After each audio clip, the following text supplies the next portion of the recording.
잘 지냈어요 모두 보고 싶어서 우리도 어쩜 이렇게 시간이 안 가는지 정말. Selamat pagi menjelang siang semuanya. Pagi. Apa kabarnya hari ini? Baik. Nah, sebelum mulai pembelajaran, ada baiknya kita berdoa ya. Ketua kelas boleh dipimpin. Marilah sebelum belajar kita berdoa menurut kepercayaan kita masing-masing. Berdoa mulai. Berdoa selesai. Ketika minggu lalu kita sudah membahas contoh dari fluida statis. Coba siapa yang tahu kita membahas contohnya apa saja? Ya, Miss. Apa? Kemarin itu kita membahas mengapa kapal baja yang berat itu bisa mengapung. Terus selain itu juga kita membahas mengapa saat kita menyelam telinga kita merasa sakit. Ya, benar sekali. Good job. Dan coba siapa bisa menjelaskan dari kedua contoh tadi? Miss akan kasih waktu sebentar.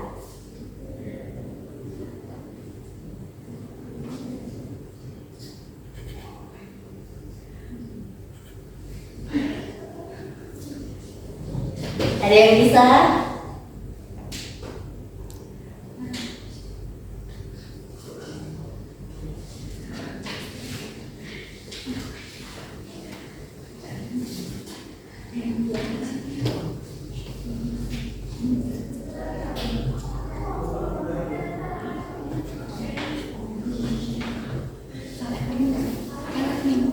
Jadi pada contoh kapal baja itu memiliki gaya apung dan pada contoh saat menyelam itu memiliki gaya tekanan. Nah, Miss mau si Aca menjelaskan gaya apung. Gaya apung itu Miss gaya ke atas yang diberikan oleh fluida, yaitu zat cair atau gas, kepada benda yang terendam sebagian atau seluruhnya di dalam fluida tersebut, Miss. Ya, good job Aca. Jadi sekarang Miss ingin Atika menjelaskan tentang tekanan. Jadi berdasarkan yang kita pelajari kemarin, itu gaya tekanan adalah gaya yang bekerja pada suatu permukaan akibat adanya tekanan dari fluida atau benda lain, Miss. Ya, good job Atika. Jadi di sini Miss akan menjelaskan singkat mengenai kedua contoh tadi. Ulang ya. Nah, mengapa kapal baja itu bisa mengapung di air? Karena menurut hukum Archimedes, benda yang dicelupkan ke dalam fluida akan mengalami gaya apung sebesar berat fluida yang dipindahkan. Sedangkan pada contoh seorang yang menyelam itu dikarenakan tekanan fluida meningkat seiring kedalaman sehingga saat menyelam tekanan air pada benang telinga bertambah. Selanjutnya ini ada pengertian tentang fluida statis. Fluida statis adalah fluida atau zat cair atau gas yang berada dalam keadaan diam atau tidak bergerak sehingga setiap bagian fluida memiliki tekanan yang sama pada kedalaman tertentu. Artinya pada fluida statis tidak ada aliran atau gerakan partikel secara menyeluruh dan gaya-gaya yang bekerja di dalamnya itu seimbang.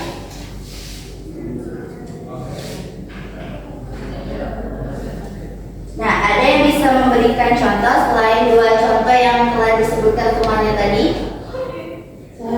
Coba Dian.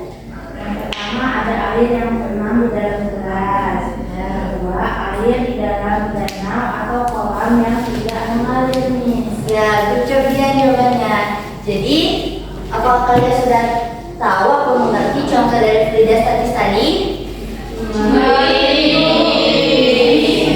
Jadi, contoh fluida itu bisa kalian temui di kehidupan sehari-hari ya. Ya, Miss. Selanjutnya ada tekanan pada fluida. Tekanan adalah cara mengukur seberapa besar pengaruh gaya terhadap suatu permukaan. Ia tidak hanya bergantung pada besarnya gaya, tetapi juga pada luas permukaan tempat daya bekerja.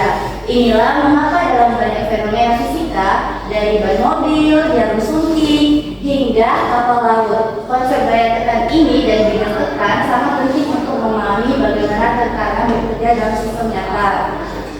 Contohnya itu tekanan air di dasar kolam lebih besar dibandingkan di permukaan. Nah, dari contoh ini ada yang bisa jelaskan?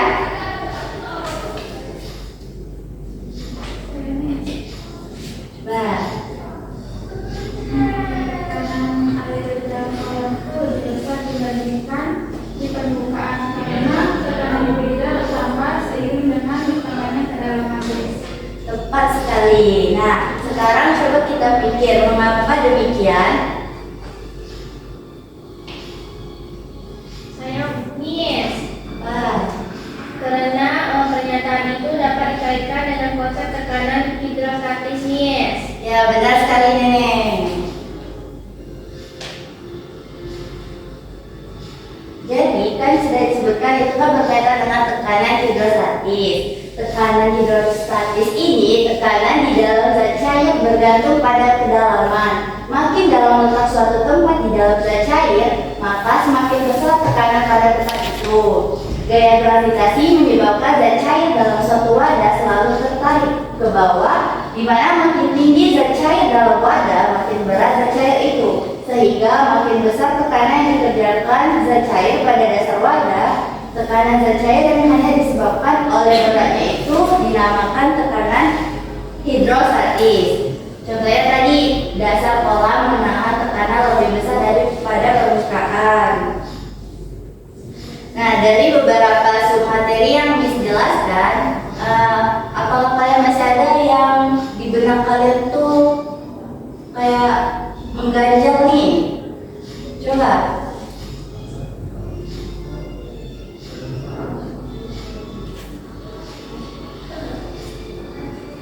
Apakah masih ada yang belum paham?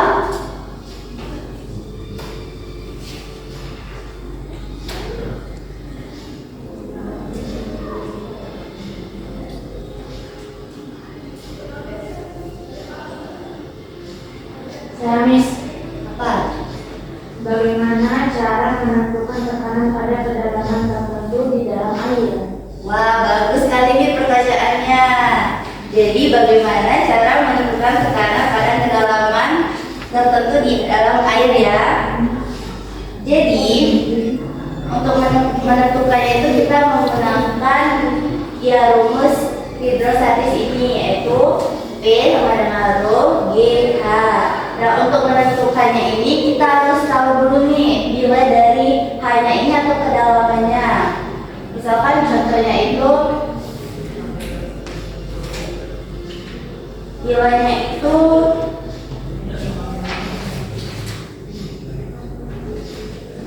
2 meter. Jadi kan untuk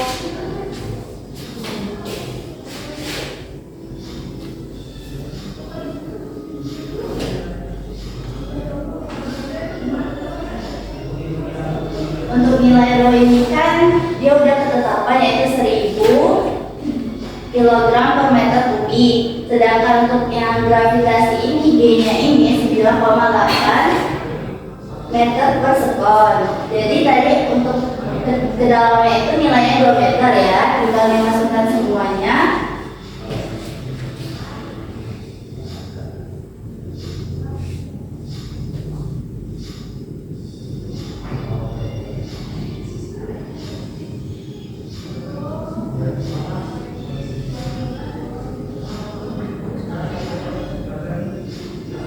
Jadi hasilnya itu, kesimpulannya ini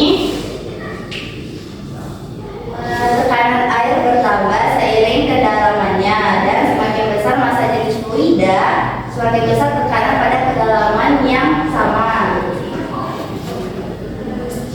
Apakah sudah terjawab pertanyaannya? Sudah Bu.